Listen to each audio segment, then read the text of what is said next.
Assalamu alaikum and good evening, everyone. My name is Atiqa Ali, and on behalf of the Management Association of Pakistan, I welcome you all to today's MAP talk. So we'll start this session with the recitation of the Holy Quran.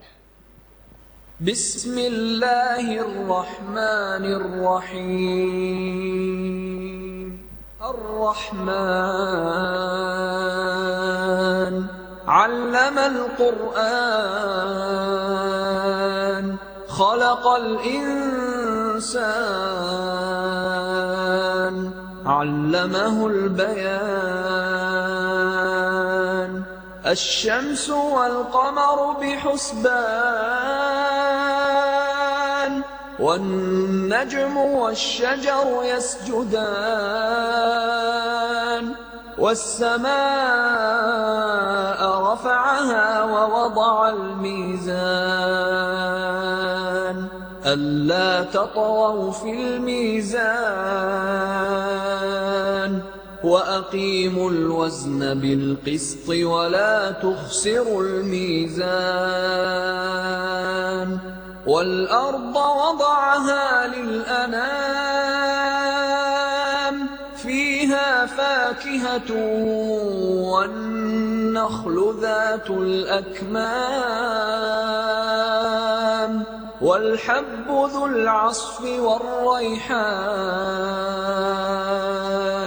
فبأي آلاء ربكما تكذبان Jazakallah.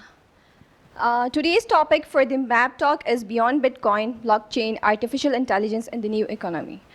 So without further ado, I would like to invite Mr. Talib Karim, who's the host for today's event. He is the president of IOBM and the former president of MAP.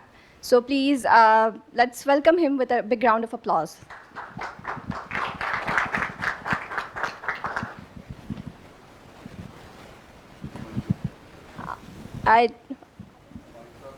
GI. हाजिर हैं sir. Thank you.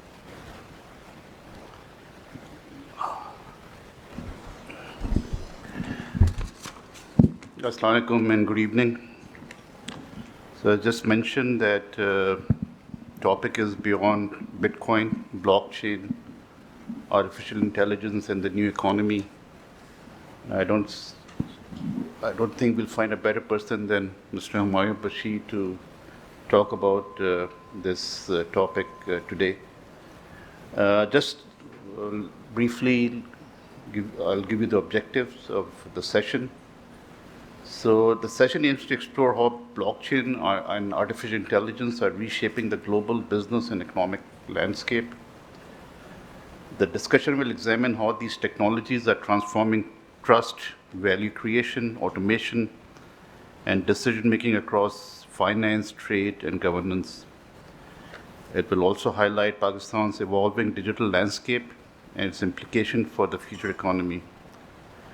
So key themes for discussion are beyond cryptocurrency, the expanding role of blockchain in business and governance, AI and blockchain convergence, which means building intelligent and trust-based systems, transformation of financial systems, digital assets, tokenization and new value models, redefining trust, transparency and compliance in digital ecosystems, impact on trade, supply chains and cross-border financial systems, regulatory evolution and policy consideration in emerging technologies, Pakistan's digital transformation journey and global positioning, and future of work, automation, and decision-making in an AI-driven economy. Let me, all of you know Mr. Humayun Bashir, but I'll introduce just a brief bio. Mr. Humayun Bashir is the chairman of Blockverse and a distinguished leader in artificial intelligence, blockchain, and digital transformation. He brings over 4 decades of experience in the technology and business sectors, including senior leadership roles at IBM, where he served as CEO IBM Pakistan with extensive regional exposure across Pakistan, the Middle East, and Asia. Throughout his career, he has led large-scale transformation initiatives across financial services, telecommunications, government and enterprise sectors. He has held key governance and advisory roles, including chairman and CCPL, country advisor to Dun & Bradstreet, and independent director on various leading institutions such as Bank Al-Habib and State Life Insurance Corporation. He has also been actively engaged in fintech, startups, and digital ecosystem development with expertise spanning AI, blockchain, tokenization, analytics, and digital governance. I think this one line is missing, that he was also part of MAP for a brief period, but he was part of our committee a few years ago. So I'm from academia. AI is something which we cannot avoid. It has to be part of each and every course that we offer. So it has become an integral part. Just yesterday, last evening, my wife was getting really fascinated that she just was getting these feedback on AI about her dress combination, about recipes, about many other things. And so AI is getting everywhere. I mean, housewives, you name it, even kids. Although there are challenges, especially in academia, that how to deal with honesty and ethical implication because of ChatGPT and others. So the format, Humayun sir, would be that because we have to conclude by 7, it's 5:45. So maybe another 40 minutes for your talk. Okay. And then question answer session towards the end. Over to Mr. Humayun Bashir with a big round of applause. Assalamu alaikum ji. I'm delighted to be here and also equally delighted to be presenting such a subject which has fired me up and excited me. And I was telling my wife, this has given me a reason to live if I want to live another 5 to 10 years, as an example, Today I'm going to share with you where we are at the inflection point in our history of mankind. If you start looking at 200 years, where we were, what phases have we come through, and this is the most dynamic phase that we are going to go through. Only wish is that I was 30 years younger, like you, because you're going to see the entire spectrum of what is to come, and what is promised, and what the challenges are. So let me dive, because there's a big subject here. किस मुंह से काम करता है भाई, किस तरफ से? Sorry. Okay. So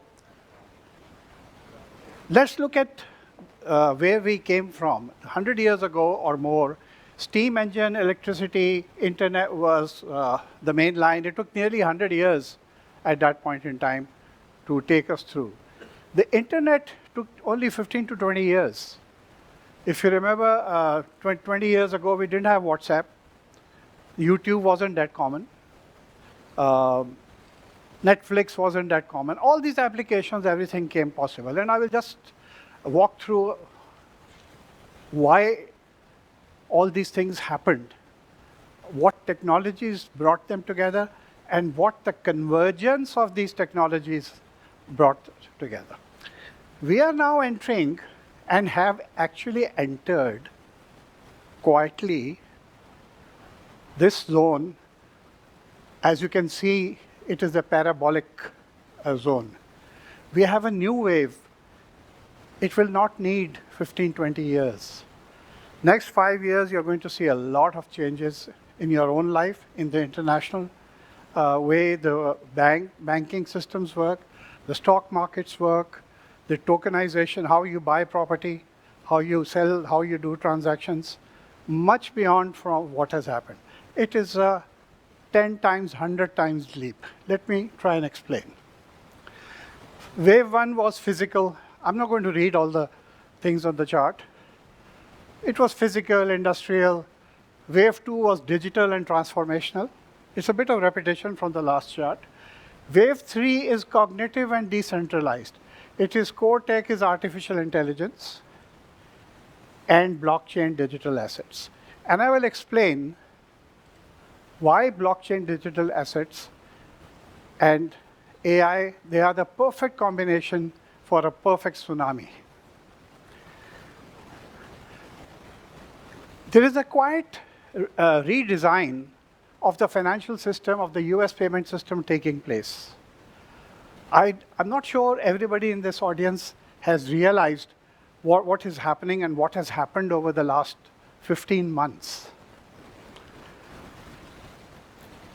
There was a historical resistance to blockchain, to crypto, and these other technologies. Because we hear about crypto, 1,20,000, and then falls to 70,000, goes up to 100,000, goes to 40,000, and other coins also are very volatile. And the financial industry said, we cannot work with this kind of a technology. All the underlying technology is something very useful. So the solution was found. The solution was found by the present US government in the form of using the technology. Let me give you a simple example. It's a very crude example, but a simple one. Crypto and everything transact on a blockchain, on some rails. Your financial world also operates on some rails, like SWIFT and some remittance systems and all the other things that go with it. So these two rails don't talk to each other. They are very different. The financial rails of the world were set about 60, 70 years ago. After World War II, most of these things started to come about.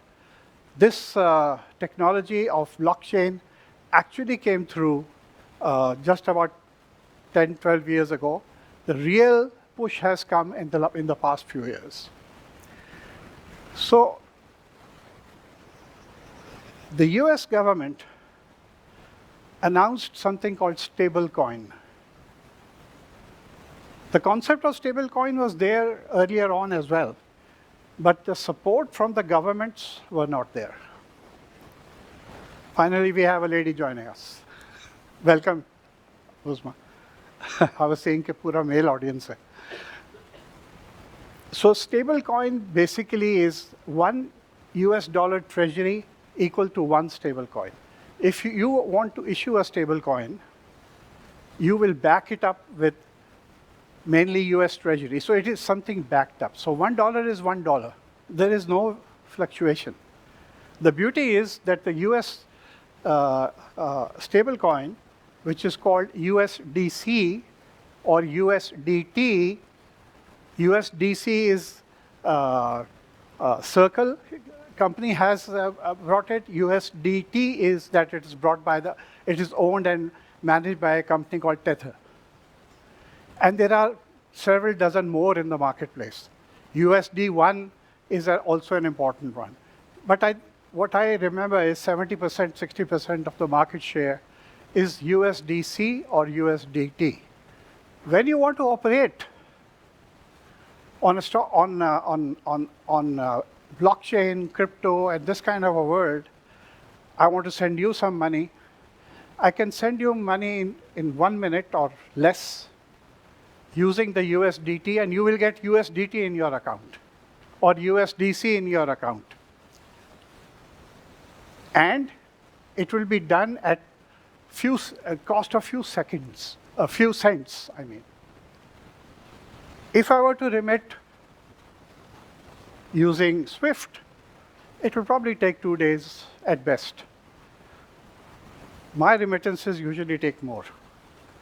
Maybe Bashir's name is analyzed a little more.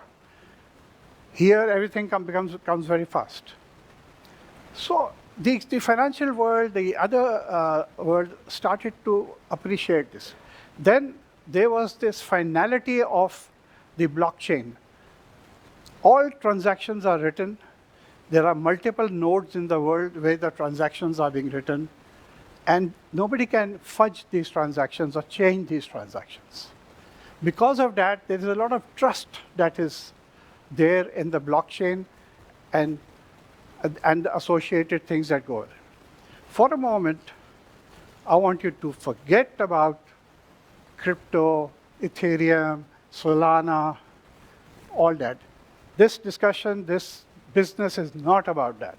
It is about the technology that it has brought, the blockchain, on which a lot of things can happen, a lot of businesses can run, and hopefully I will be able to explain a little more as we go along. So the re-engineering of the framework of digital dollars is happening. Just a fancy chart. I used AI to make these charts. So, sometimes it surprises you. Aapko nazar, okay. So this is what is happening. It's a massive effort.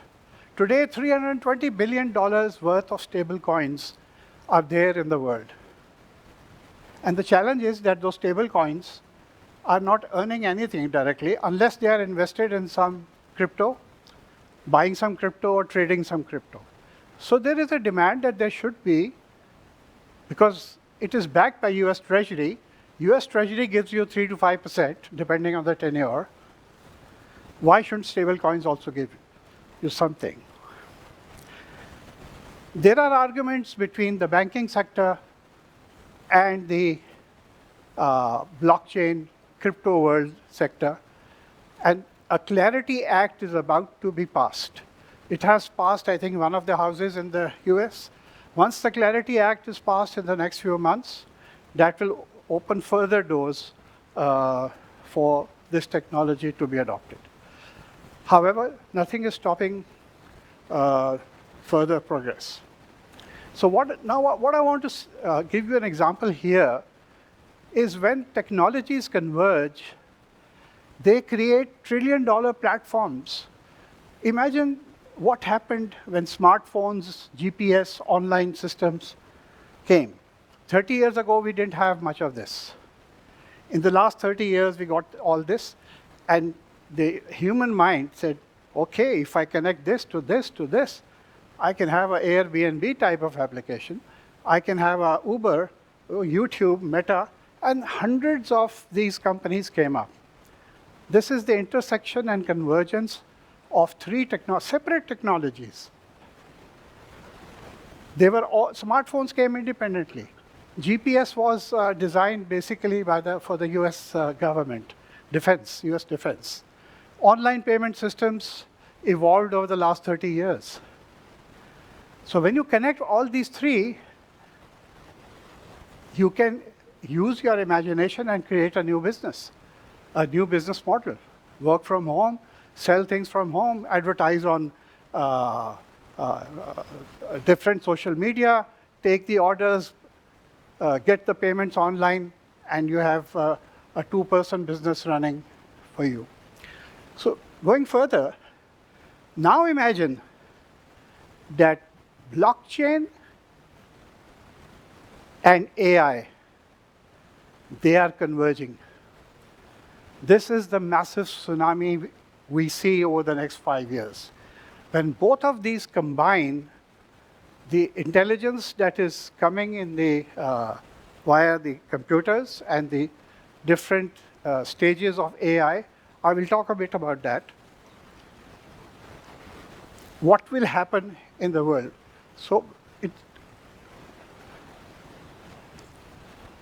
this is again a representation to communicate my point further, to understand that as humans, we have traveled, our generations have traveled, just these 200 years, we have seen the physical movers, the connectors, the convergers, and now we are seeing the cognitive tsunami, which is basically ChatGPT, Claude, digital assets, and crypto and blockchain and so on. Again, the biggest makers in the human history will be on the right side. This era that is upon us, the cognitive era, AI and blockchain, and the marriage of these two, the convergence of AI and blockchain, this is what is already changing our lives and already changing many of the businesses that we work with without realizing. But very soon, we will be asked to engage ourselves, and it will hit our organizations. The adoption window will be, not in years, 10, 15 years, no. It will be 24 months, 48 months. You have to talk in months instead of years. So to summarize, these are the two technologies with their own inherent strengths that are coming forward. One is the intelligence engine, the AI, and these are the few models that are there. There are many more, Geminis and others. Then the trust engine is the blockchain. Once you do a transaction, nobody can change it. Technically, it is visible to anyone. If you know my address, you can go on 𝐀𝐝𝐯𝐚 or SolScan and see what Humayun Bashir owns, what transactions he did, how many thousands of transactions he has done. And mind you, our tax people are already trained on it. Sometimes when they catch you, they ask you to open the system and they ask these questions. I want a complete action to give me your wallet address. And you give one wallet address, they are smart enough, it's not difficult. They'll just pick up that wallet address, give it to ChatGPT, and say, go and search which other wallets and which other nodes has this entity transacted with. And you wait 5, 10 minutes, 15 minutes, depending how complex your question is. And you will get the information that will make you uncomfortable. But hopefully, next week, the tax week, as I call it, the budget week, they are incorporating all these as official document. They are going to tax it.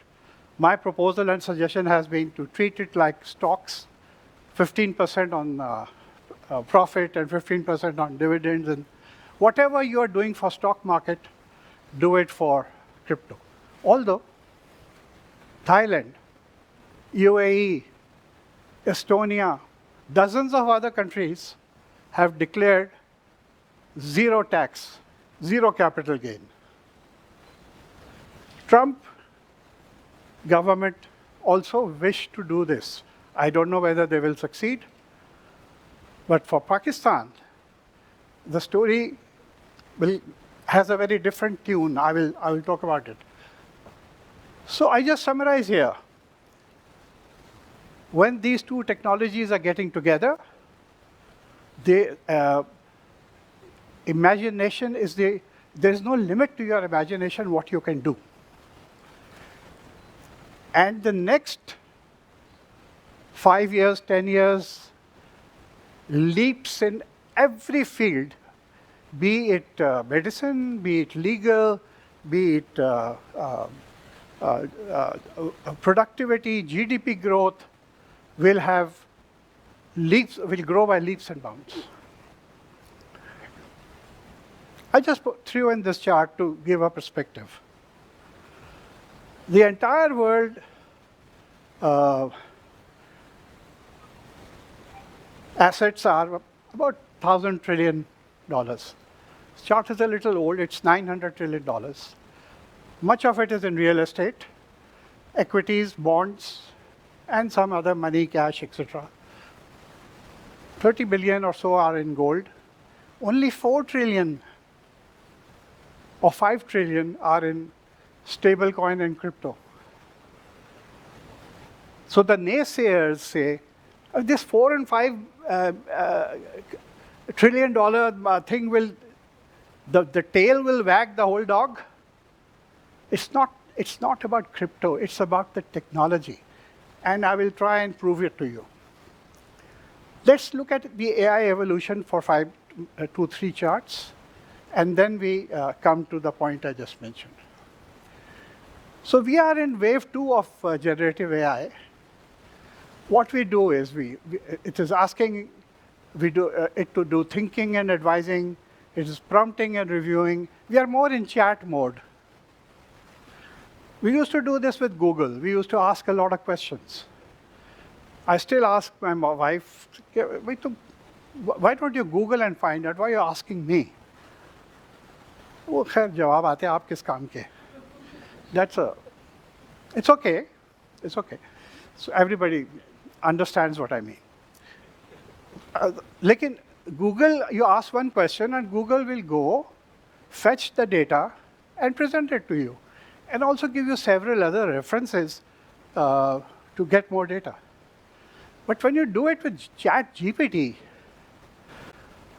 it starts to go and research and give you a lot more and then give you suggestions of how to handle the next steps. And many of you have been using ChatGPT. I'm sure almost everyone in the room is using some form, either on Gemini or whatever, and getting amazed by it or excited by it. So that is fine. That is simple. Last few days, I've been asking. I gave my electricity bills, and I gave my solar net metering data to Claude. I said, go and analyze this and tell me how to improve this. So I'm saying he. When I say he, it means he and she. So it came back. He said, you have a very big gap. From 6:30 to 10:30 is the TOU time of use, where you are paying 60 rupees a unit for consumption. The energy you are producing through solar, you are exporting at 20 rupees, and you are buying energy at 40 rupees. Why are you wasting? So he advised me to install batteries. So I installed the batteries, and the GoodV inverter was programmed to start discharging between 6:30 and 10:30. So that is free electricity. I've paid once for those batteries, 5 lakh rupees, and it is discharging. So instead of selling to the government at 20 rupees during the day, I'm charging my batteries half the time. I'm selling only half. And then I'm using it to charge the. So this is what Claude had the intelligence to see, because the prompting part is very important. How you frame your question, what you want from it. I said, my objective is to see, am I very efficient? Is there something else I can do? It came up with this suggestion, and I implemented that suggestion. Then I did something for taxation purposes. It said, if you sell this now before June, etc., then your CVT tax will be avoided. It also tells you, don't sell quickly because it may get noticed. Sell in 2 or 3 installments. So I started selling that. So I want to be below 100 million for my foreign assets so that I don't pay unnecessary 1% on my foreign assets. So there's lots of things you are doing it today. But that is only child's play. That is the level of the calculator. Let that sink in. What I'm doing now may sound a little interesting, little more than normal, but it is like using a calculator. What I'm talking next is a computer, moving from a calculator to a computer. And that is where AI becomes very interesting, very powerful, and very dangerous. Okay, let me take you through this agentic AI model. The primary function is deciding and doing. Human role is goal setting and oversight, risk profile, etc. You can read. One can create agents to do the work for you. For example, on the board of Blockverse, one of the directors is an AI agent called Nexus. Nexus knows everything about corporate governance. Nexus knows everything about investment.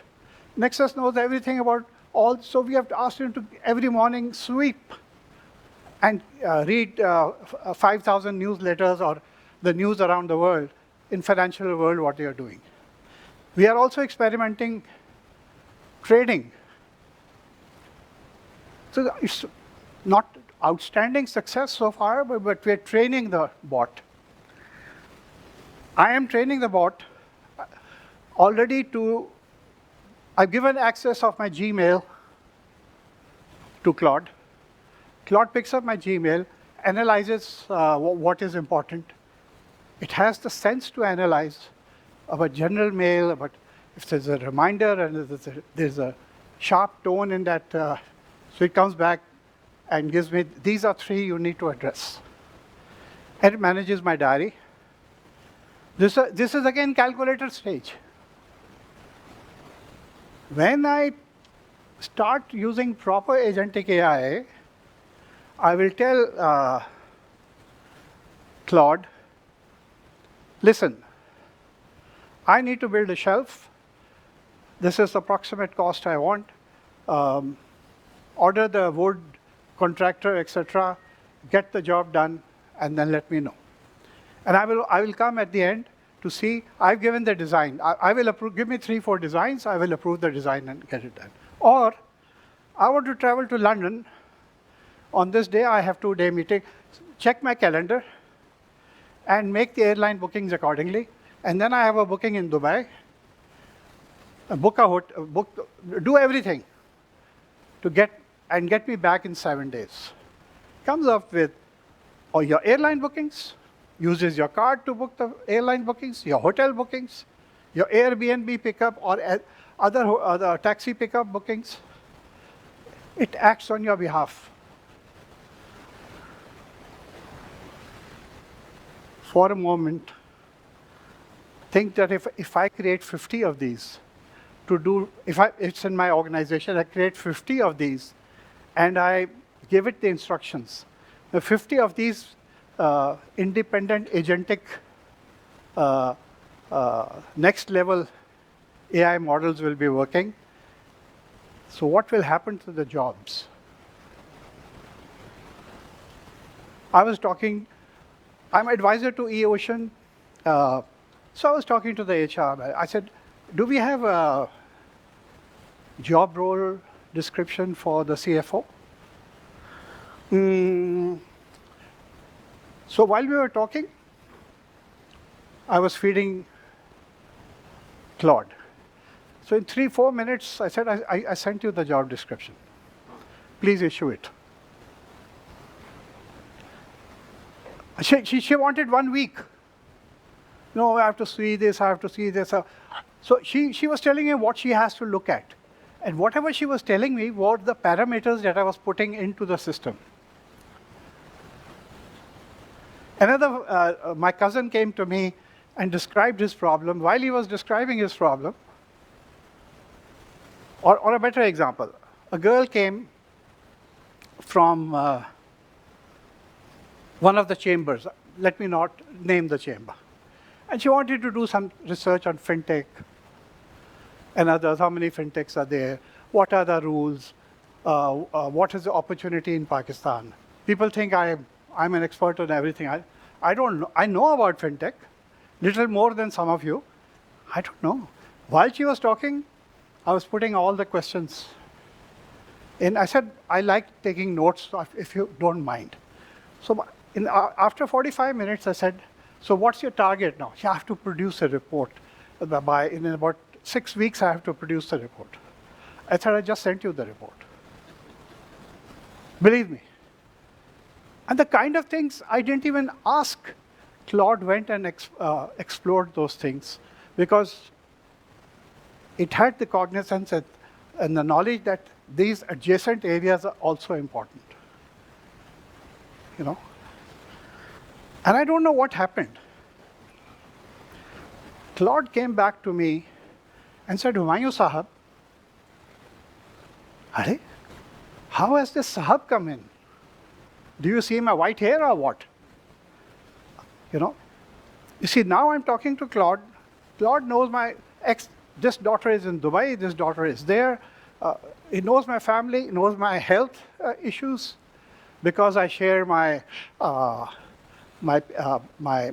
PET scans, my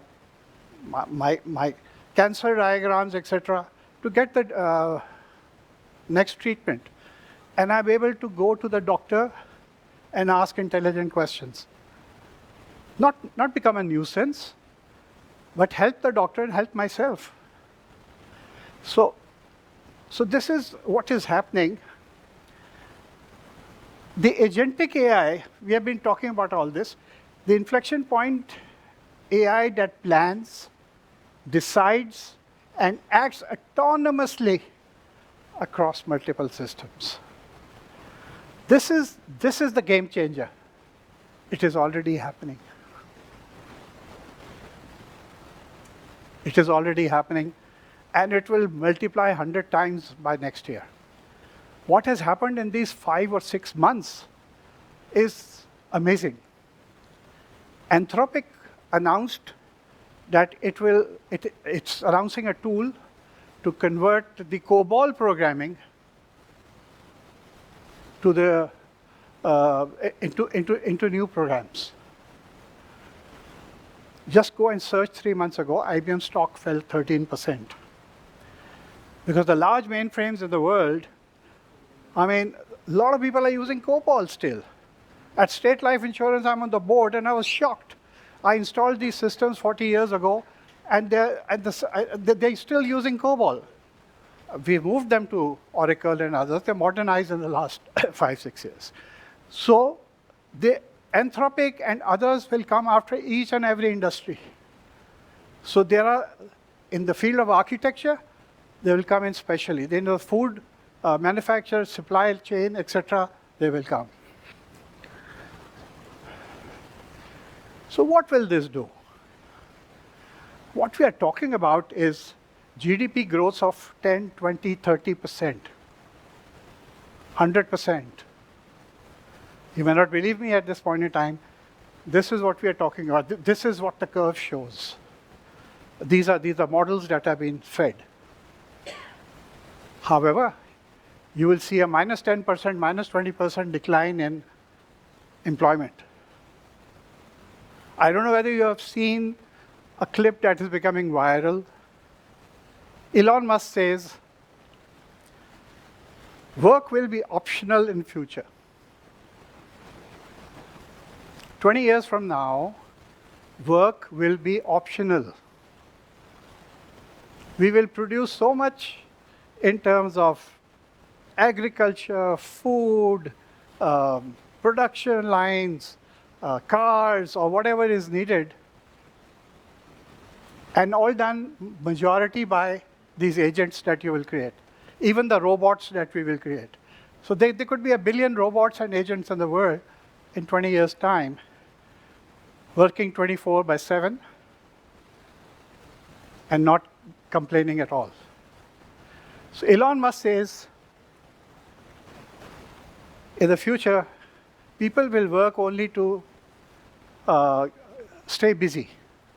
And everybody can be paid, at least in the Western world, a minimum stipend of, let's say, $10,000 or something. So they would have comfortable living. So that's the future he is seeing. But there are big barriers in between. That is one man's vision. But it's not too far off.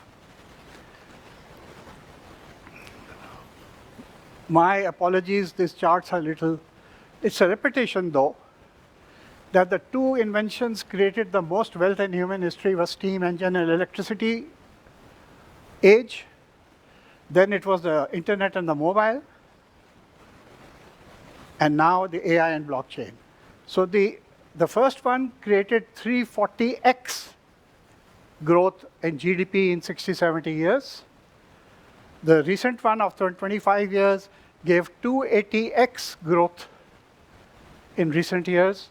Here we are talking of 500 to 1,000 multiplication of the growth in GDP and productivity. And here is the hockey stick, the Global Productivity Index. Excited? Okay. Now, what I explained about Genius Act, I asked Claude, come make a chart, give me some explanation. So I asked him 2-3 times. मैंने लड़ाई करा दी Claude और Chat GPT की. I said, he made it better. You see this, you improve on this, you see this. I made 4-5 presentations for this evening. So sometimes that's why you're seeing a little bit of difference of formats. So I picked the best one that I thought. So basically what happened? Stable coins bridged the traditional finance world to the blockchain digital world. They were not talking to each other. Stable coin is the mechanism by which they have started talking. And all these protocols are there. There are 232 million wallet holders. Now, America's first federal stablecoin law signed 2025 pegged the US dollar. What it enables, banks, fintechs, and corporations can legally issue stablecoins. The gray zone is gone. This is now regulated. Why it matters? Overnight, $33 trillion of stablecoin volume moved from experimental to federally approved rail. $33 trillion. The bridge between two worlds became law. This was in March last year, soon after Trump taking over. Then the Clarity Act, which is coming next, will be defining crypto assets are securities. Which crypto assets are securities? When passed, every institutional floodgate opens simultaneously. Today, we want to understand, if I have crypto, it's an asset, it's a stock. Do I go to SECP or do I go to PVARA? PVARA is the Pakistan Virtual Assets Regulatory Authority. There's a lot of discussion going on.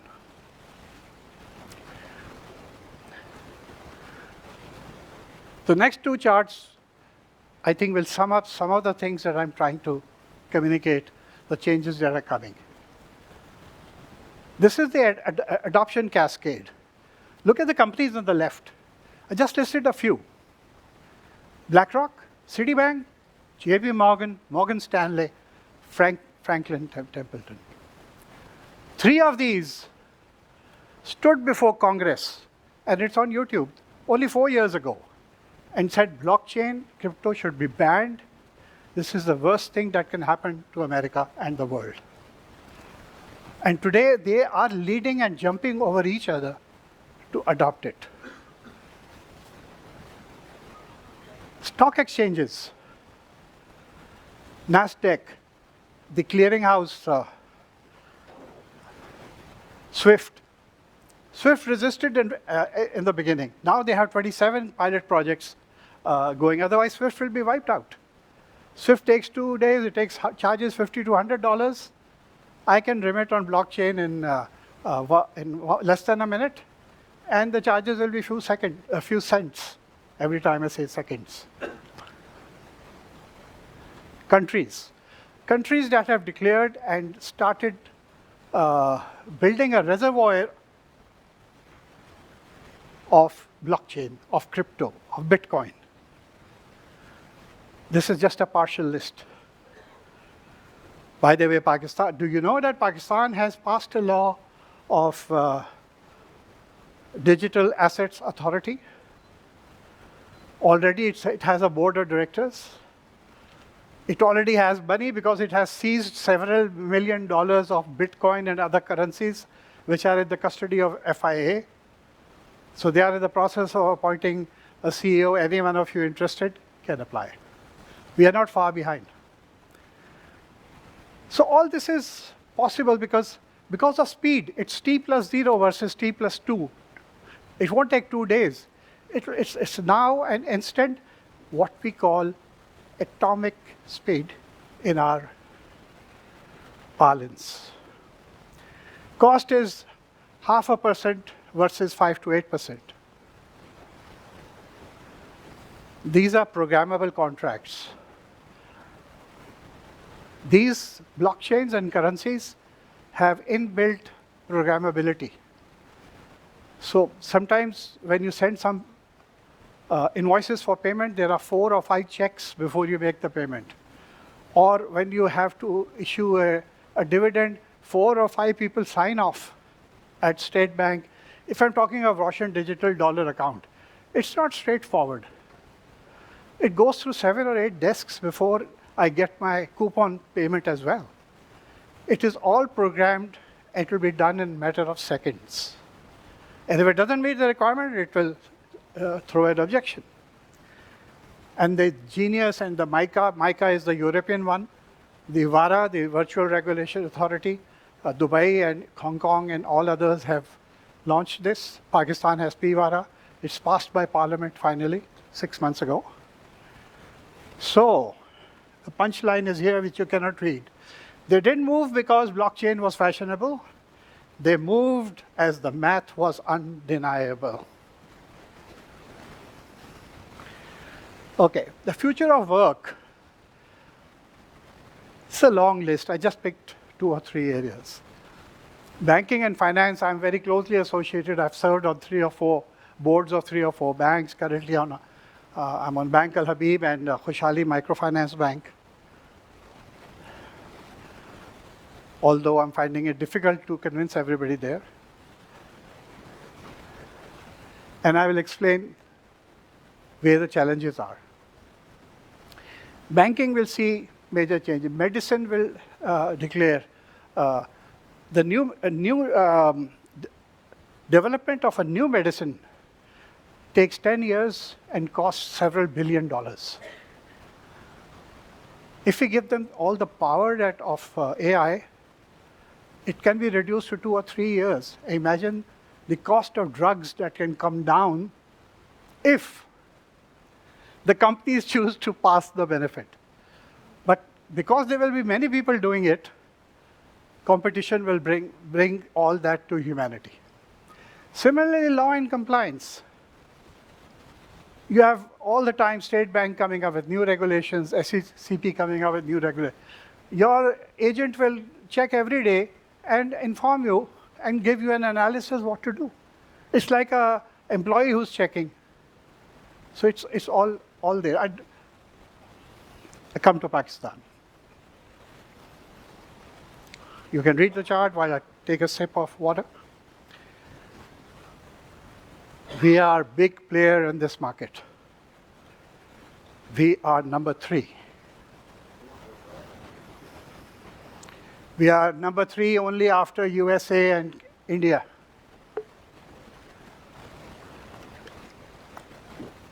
Last year, there was a competition, international competition, to invest on cryptos. People participated from all over the world. The first and second positions went to Pakistanis. Okay? Initially, State Bank did not believe this number, and neither do they at this point in time. There are 40 million crypto wallets held by Pakistani people. If it's 40 million wallets and maybe one person has 2 wallets and one wallet is idle, still 10 million people. Stock market has 500,000. 𝐂𝐲𝐳?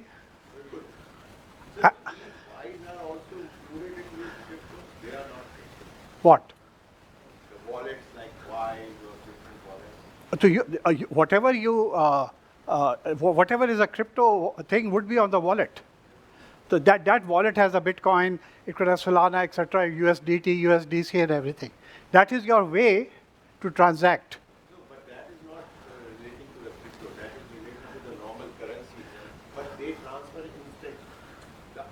Yeah. So there are other solutions in this field as well. But this is where I'm coming from. There is $20 billion held in wallets. परसों के अखबार में इसके ऊपर government की तरफ से एक नंबर आ गया है. उन्होंने यहाँ 9 बिलियन का जिक्र किया है. This is the tax authorities जब उनकी मीटिंग हुई है तो वहाँ ये डिस्कशंस हुई हैं. $300 billion are annual trading volume. So we need to bring this sector in the trading net, in the tax net, or whatever you want to call it. Tokenization पे मैंने बात नहीं की. You know there are REITs available. Dolmen का REIT है ना, आपने पूरी बिल्डिंग नहीं खरीदनी तो आप उसका शेयर खरीद लें. इसी तरह लॉफ्टी एक साइट है, आप अमेरिका में जाके एक अपार्टमेंट का 2% खरीद लें. उसका जो किराया है, उसके सब कुछ है, all that you will get the benefits as well. It will come on blockchain to you. This is ready because this is already listed on CDC. All the plumbing and everything is done, and it's the simplest thing to take forward, to put REITs on the blockchain. So once these are there, people around the world, people in Pakistan, they are adding money saying, okay, when I have 4-5 million, I will go and buy land. When I have another 4-5 million, I'll build a house.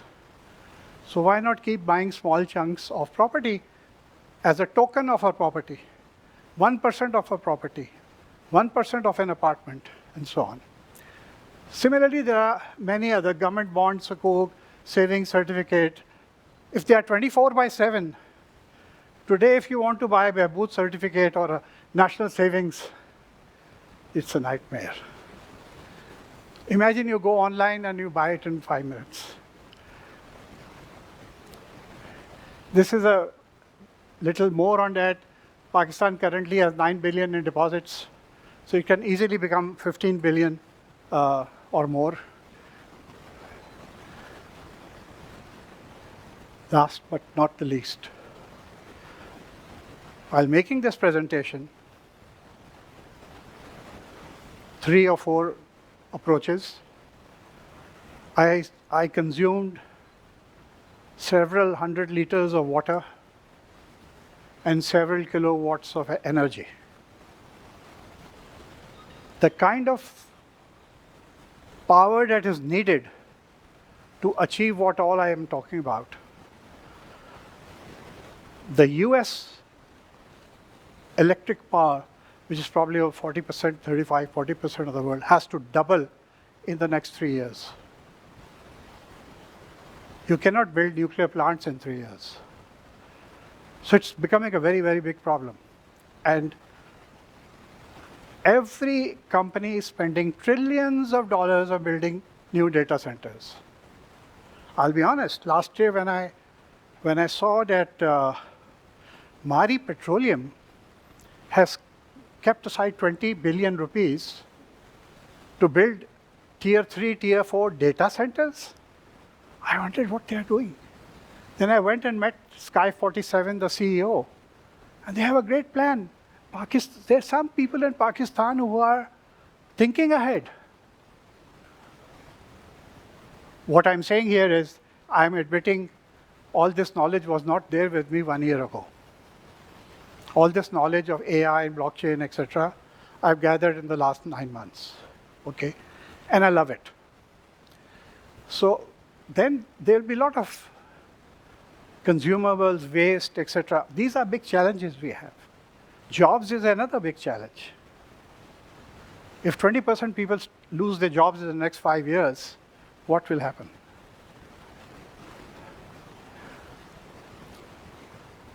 ENC. ESG तो आपने सुना हुआ है.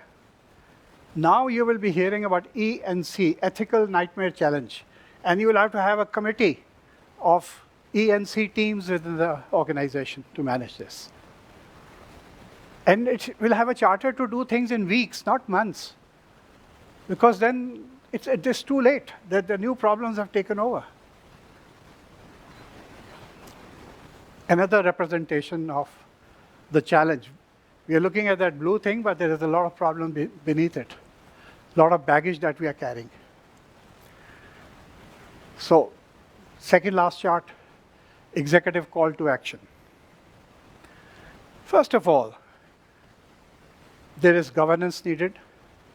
Top right, 95% of executives currently suffer from profound AI and blockchain literacy gap.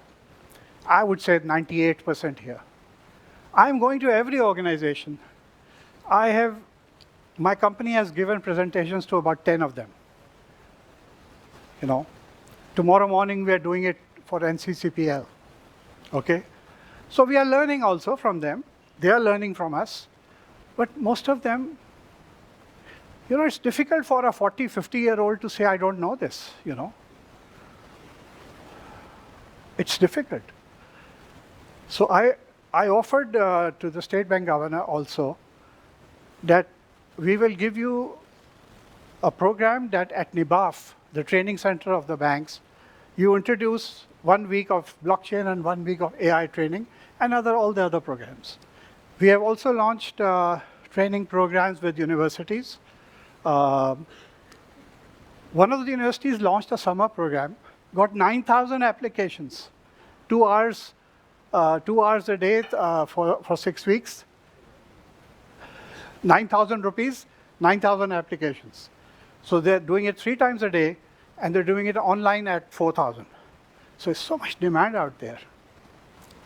Second, education, action, take a pilot program. Do something, don't sit idle.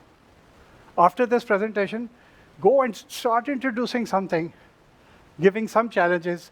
When you give your annual objectives, give some objective to your employees to do something. Move the needle. The way to change the future is to build it. The countries and companies that move now will write the rules. Those that will wait will follow them. My fear is that you see this G8, the G20, they are not going away. Using AI, blockchain, data centers, they are solidifying their positions. And the gap between the rich and the poor could increase further. But countries like Pakistan, Nepal, others, you'll be surprised, are doing a lot, and this time it will not be the same. This is just a summary. These charts will be available.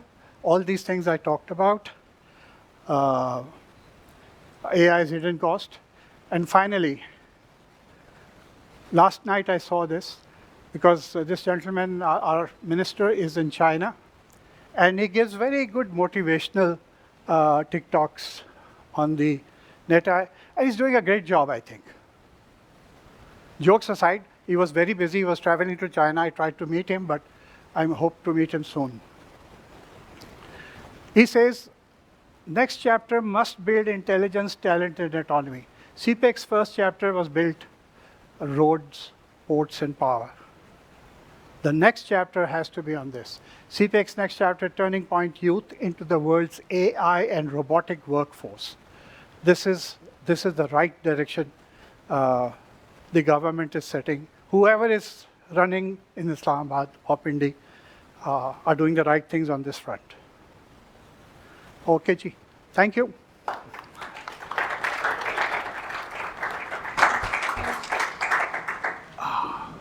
Okay, so we have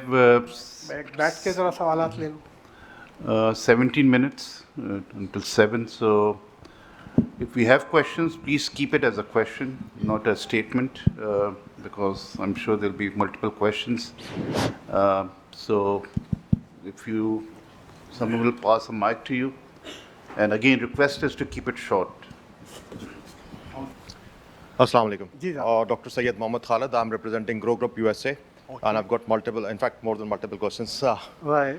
The very first one is, you mentioned that there will be certain agents that will replace the humans. Definitely, it is the case, because I'm affiliated with the computing industry, and I know the same. But there will be definitely some other jobs that will be created. What you think will be the safer jobs for the next coming future? The very first question. Second one is myself along a bunch of my affiliates have created a wonderful application regarding the automation, and basically it was based on creation of multiple salts, mixing them and creating a new salt. That's basically a medicine for the treatment of certain things which are not being currently cured of. So we have done all these things, but unfortunately we have come up with a problem sort of thing. We don't have that much compute power available in Pakistan, especially with my affiliates. So we stopped that thing. Despite being created all that, we have gone through multiple phases. We have done each and everything regarding the artificial intelligence and machine learning. But apart from that, we have to stop because we don't have the infrastructure. So what do you think? What be some public infrastructure available in current coming future? There are two aspects to your question. One is the job. I mean, there are many jobs where you should think that you are being promoted. You are being promoted to a higher level, and you have assistants working for you. And they can help you do the job effectively. And if you just want to stay a clerk, then it's a different challenge. If you don't want to become a supervisor, etc., so this will help most people, a lot of people get promoted. But there is no denying the fact. When we got machines, a lot of people were unemployed, but the economy moved on. The only challenge here is this is not giving us those 20, 30 years to adjust. So in the Western world, so much will change in 5 years that it will be unimaginable. And in 10 years, we are also part of all this economy. We have to play a role in that. Now, what you pointed out in terms of power and computers and etc., that is the biggest challenge in the world. We don't have enough compute power in the world. We don't have enough NVIDIA and other modules that process AI very fast. These are special chips. Even China needs some of those chips. And so that will be the challenge. And that's why everybody is scrambling to build new data centers and build new ways and techniques and quantum computing and so on. So some balance will be found somewhere. These companies have put in trillions of dollars on it, which the US lawmakers, some of the lawmakers, I don't remember the name of this guy, he's totally opposing that because it has a lot of connotations and one by one color. Any Yes, other sir. question? Yes, sir. So my name is Hanif Idris. I belong to Jari's group. I have 3 questions. One is that Pakistan is prospering in the back office services. So what will be the impact of this on the potential of these services? And my second question is that with the Iran war, we saw that Amazon data centers were destroyed. So how much this physical risk factor will impact this EI? Because if the internet cables are cut off and the servers are damaged, the whole thing collapses. Both of these things are at risk. Because you see, if I have AI, my assistant that my team is, my colleague, we don't have a big team. We don't want to hire people. We have only 6 or 8 people. And we hire as needed. We are creating, we want to create agents. We want to eat the pudding that we are serving you. So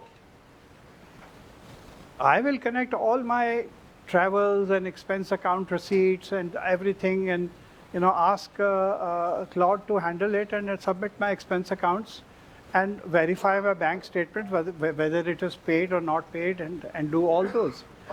So I would imagine India would be very worried at this point in time because this low-end programming is gone. It's gone. It's already gone.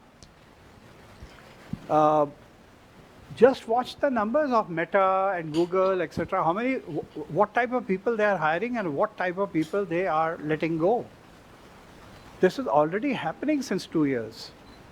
This is not something, I think when ChatGPT came, it became a little bit of a fancy product. And then Claude hit with its new versions, which spooked IBM. IBM investors, 13% decline in the stock in one day, about 2 days. So these things happen. So yes, it is a challenge, but mankind has gone through the challenge before. This time it will be a bit more disruptive. So we have to be more agile.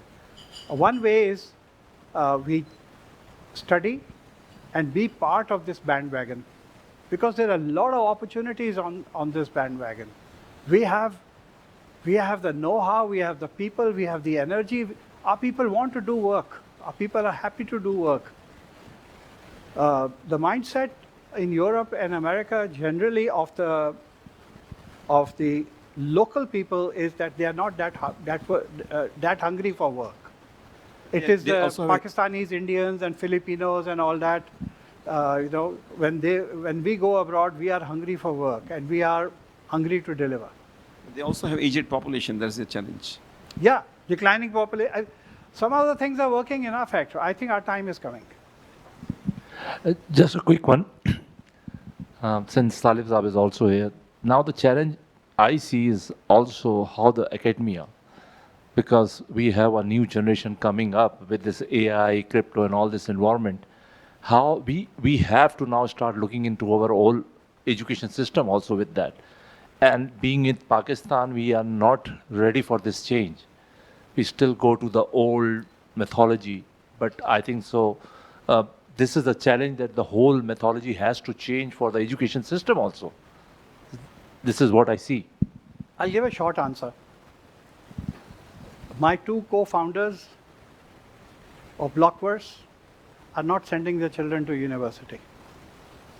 They're already doing all this kind of work. They are doing their O levels and A levels. That's it. They have no plans to go to university.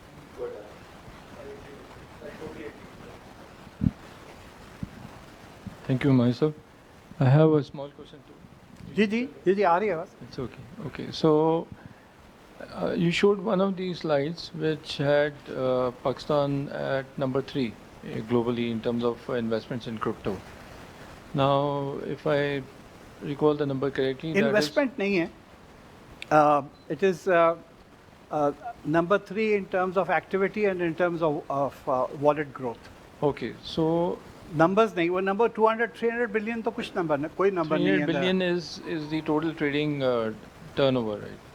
Total trading turnover for Pakistan, जिसको 2-6 billion dollar के लिए IMF के we have to agree to all their terms. Right. For us to have 200-300 billion dollars circulating in the blockchain thing is a huge number. Exactly. And since now we have Binance licensed in Pakistan and they are setting up their office, some of it should move. How will it move? Some amnesty or some scheme has to come in. Otherwise, that's where I'm coming to, in the sense that if we have $20 billion parked in crypto, now is it something that State Bank or the government is worried in terms of funding of that portfolio? And how do we bring it into the official channel? yes, they have sleepless nights of it. But the problem is, this all happened with all these rules. I can sit with you, open my phone, create your wallet in 5 minutes. वो चले गए लुकमान की meeting थी. आप stock market में एक account तो खोल के दिखाएं मुझे 10 दिन में दिखा दे. मैंने खुद अपना सेकंड अकाउंट खोलना था. It took me more than 10 days. And I was chairman of NCCPL. This document, that document, some documents are usually not available. Here they're just asking for your ID card or something, and in 5 minutes you have the account, right? So, and how do they fund it? How do they fund it? The Pakistan government allows $5,000 on a credit card, right? So, there are a lot of young people who are spending $5,000 and doing in P2P. So, when I'll take you to that site, they'll say, okay, you have to want to pay by Easy Paisa or you want to pay by this XYZ. It was mind-boggling for me, and I had opened a Binance account 7 years ago, but I was किस्मत में नहीं था. I only invested last year and I am in a loss, whatever. But the point is that these these tools are, if everybody is able to do $5,000, imagine these 20-30 million wallets, multiply कर लेना उसको. साल के $30,000 आप officially credit card पे कर सकते हैं. सबके पास क्रेडिट कार्ड नहीं है, but there are loops and leaks in the whole system. Asha sir, thank you so much for the wonderful presentation. Just one comment on this $20 billion figure. Yunus Dhaga Sahab has also quoted the same figure in one of his research publication. And I asked him, Yunus Dhaga.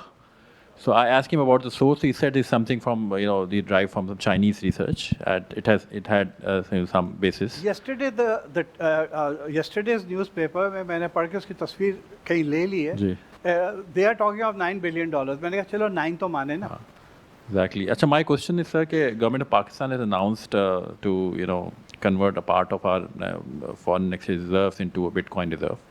How do you see this from price volatility perspective and sovereign control on our reserves? Because you see, Bitcoin lacks economic foundation like fiat currency. So how do you see this move? So we have, as I mentioned, FIA and other agencies have already confiscated several $1 million, and it is lying somewhere and doing nothing. So Pakistan has formed a strategic digital assets company. It's a SOE, state-owned enterprise, like State Life, like if you. So I don't know whether an SOE was needed. But anyway, so it has 3 joint secretaries already there. So they are going to manage all this, the funds that we have. And then there will be a program to invest more money and do trading on, etc. And just like countries have gold reserves, countries will want to have Bitcoin reserve. In terms of cryptocurrency, Bitcoin is the king, because it has a limitation of 20 million. In algorithm, there can't be more than 21 million. So that is why its price has come from $1,000 to today it's $70,000. It went up to 126 last year, and it's supposed to go to $1 million in 5 years' time. Who knows? अस्सलाम वालेकुम. मेरा नाम मोहम्मद उमर है और LQ food Lal Qila group of company से मेरा ताल्लुक़ है. सर मैं ये कह रहा हूँ कि I work with Chinese people in Canada and they work with not one hand, they work with 2 hand at a time. So sir आपने जैसे नाम बताया कि ये लिस्टिंग बताई कि America is number 1 in chain block chain, India is number 2 and Pakistan is number 3. So how come China is not number 1? Because China is competing all the way in every technology, every manufacturing of the smart chips and all these things. So how are we going to compete with the China? I think with my experience that we feel like the way how slow we are, and Chinese how fast they think, and they work practically with 2 hands at a time. So we will be the slave of Chinese people in the future. Chinese put a brake on blockchain Bitcoin. So it was a kind of a semi-ban for many years. So there was a lot of restrictions. Only now they have come up with their own version of a blockchain, some add-ons, if I may say in simple terms, because they don't want blockchain to become another SWIFT, that the Russian war takes place and SWIFT is blocked, and for Iran the SWIFT is blocked and they can't do any trading. Okay, so they took their time, but they are now coming in a big way. Okay? India as well is not among, it is among the, in terms of these wallets and all, it is among the leaders. But India is far behind in terms of crypto adoption, because the law and the rules there are not friendly. And I'm hoping that the tax laws in Pakistan, when they are announced next week, will be friendly. Sir 2 सवाल हैं. 2 एक तो ये कि AI के होते हुए question answer session क्यों होता है, तो वो तो AI से पूछ सकते हैं. एक तो बिल्कुल पूछ सकते हैं. दूसरा ये कि ये जो पूरी डेवलपमेंट हो रही है, एक पर्शियन सेइंग है, उसका मतलब ये है कि जो बादशाह का दीन होता है वो रियाया का दीन होता है। तो ये मैं जेमी डायमंड को बहुत फॉलो किया मैंने, बिकॉज वो हमारे हीरो हैं। लेकिन वो 1.5 महीना पहले कुछ कह रहे थे, फिर ट्रंप ने कुछ कहा और वो एक यू टर्न हो गया पूरा। और इसमें पॉलिटिकल इन्फ्लुएंस कितना है हमारे यहाँ भी, मुझे ऐसा लगा। मैं रेगुलेटर्स के साथ इंटरेक्ट कर रहा था पिछले कई सालों से, बट ये जो अर्ज आई ये एकदम से आई जब हम ट्रंप के कैंप में चले गए और हम क्लोज हो गए, और एकदम से ऐसा हो रहा है। सो ये कितना थॉटफुली हो रहा है ये मालूम नहीं है। और ये कि बबल्स बने हैं डेवलप्ड इकोनॉमीज़ में भी, और हर इन्वेस्टमेंट में बबल्स बने हैं, लेकिन उनके पास पैसे हैं, यानी कि सस्ता पैसा है तो वो फूंक देते होंगे। तो हम लोग ऐसा क्या थॉटफुली कर रहे हैं आपको लग रहा है, या हम लोगों को थोड़ा और केयरफुल होना चाहिए? We are already late, so I think ये इस पे ज़्यादा थॉट किए बगैर एक there is a group that in Islamabad, Pindi, other places, led the charge, and State Bank, SECP, FBR were not fully on board. This is my feeling as an individual, right? And because they lack knowledge. So, I mean, nothing can be done without these regulators and etc. But now they are coming on board. So now the methodology is working.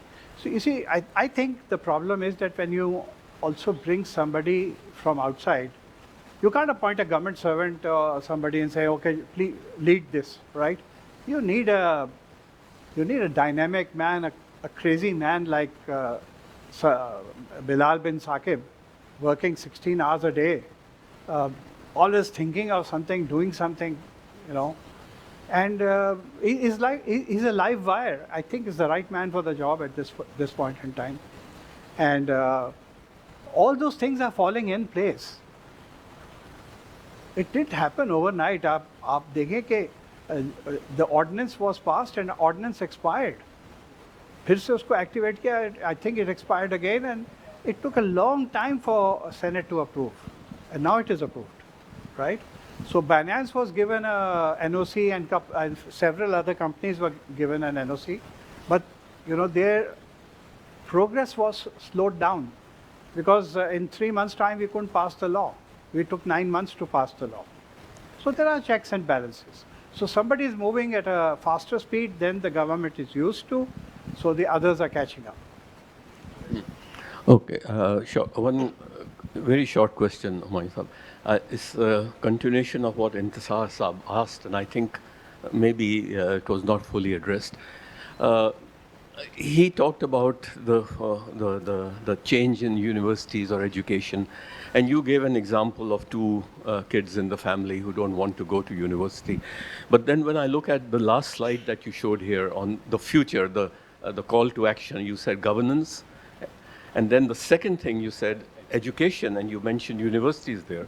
So I just want to understand whether there was a contradiction in what I understood of your response to Intisar's question and to that slide. See, my answers and my things is based on a lot of things that I am reading, lot of viewpoints that I am listening to. So when I hear Elon Musk, he says, Elon Musk is not sending all his children to school, So I don't have an answer whether this is the right approach. I'm still old-fashioned. At least do graduation and then do whatever you want, because working with groups, classrooms, projects, etc. I mean, we are humans. That interaction and exactly. That has to change. I think my personal. I'm not taking a U-turn. I was just giving an example of what I'm seeing. Some people do. Out of 1,000 people, I know 2 people who are not sending their children to university. There are probably more, yeah. No. I didn't meet any more. I think universities are evolving. I think in terms of building in AI into the curriculum. I think HEC has now made it mandatory that AI should be part of each and every curriculum.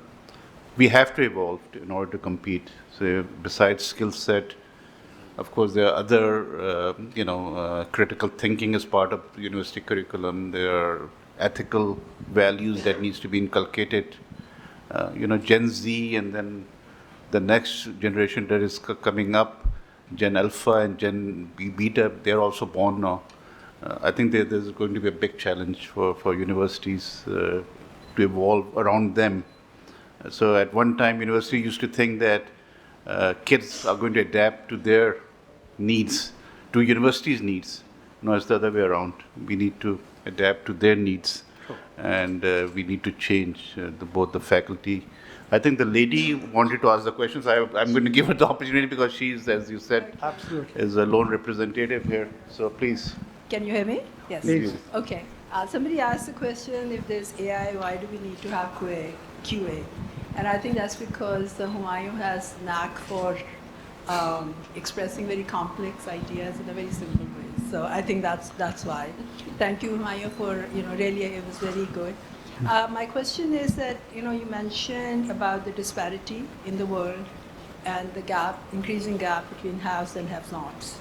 So I'm just sitting here in Pakistan wondering, the roadblocks that we have, the corruption, the lack of governance or access to information is so difficult for common man and the woman. And of course, the health and education, I mean, these are all very, very important issues.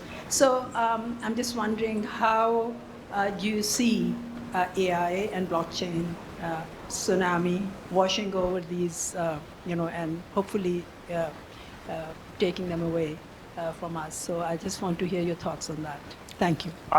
I know what you want to hear, but honestly, I don't have an insight into that, except that when the government deploys all of this technology, which there will be a lot of resistance on deploying it, a lot of this corruption and other things will be reduced. I spoke of smart contracts here. So smart contract is basically, you check this, X, Y, Z, this is done, that is done, that is done, that is done. Today, there are 5 or 6 desks involved in every office that do it. And that's where corruption, the common level corruption comes in. If these things are automated, then some of that will start to reduce. That is very clear. But there is a lot of resistance from the people, and more and more of private sector taking over things would be the answer. So I don't want to go into the political space of this, but I don't have a very good answer for that. I think we are going to conclude here and over to you. Just give me 1 minute, 2 minutes. I just wanted to acknowledge the honor that you have given me, and to be hosted by a person of your stature. नहीं, आप इसको ऐसे downplay नहीं कर सकते.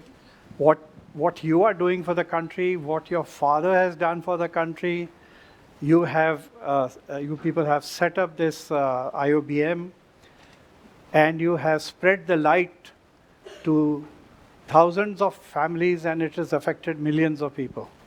So in that sense, it's an honor to be sitting here with you.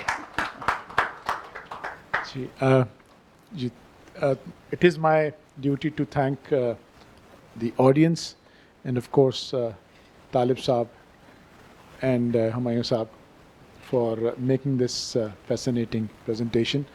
2 चीज़ें जो मैंने सीखी, एक तो ये कि जो convergence की आपने बात की, AI and blockchain, you simplified it for simpletons like me. क्योंकि ये हम सुनते तो बहुत थे, but we could not make out कि क्या क्या है, but you rightly pointed out कि जब ये दोनों technologies converge होंगी तो उसका असर वही होगा जो स्मार्टफोन का और इंटरनेट का हुआ था.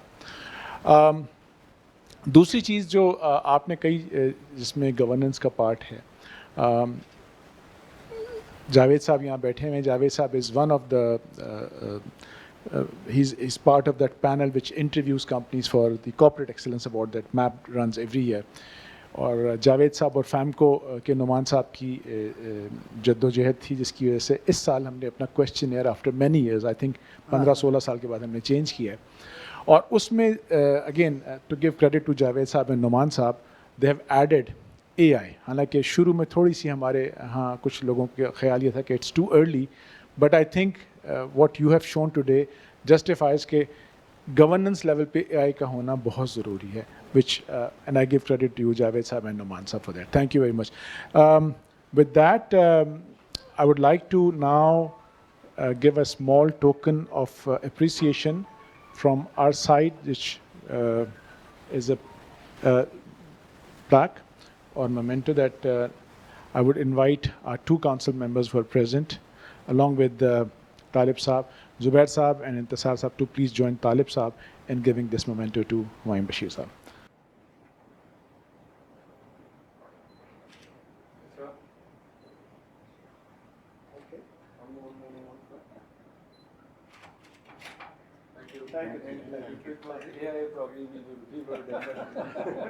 No, some traditions shouldn't go away.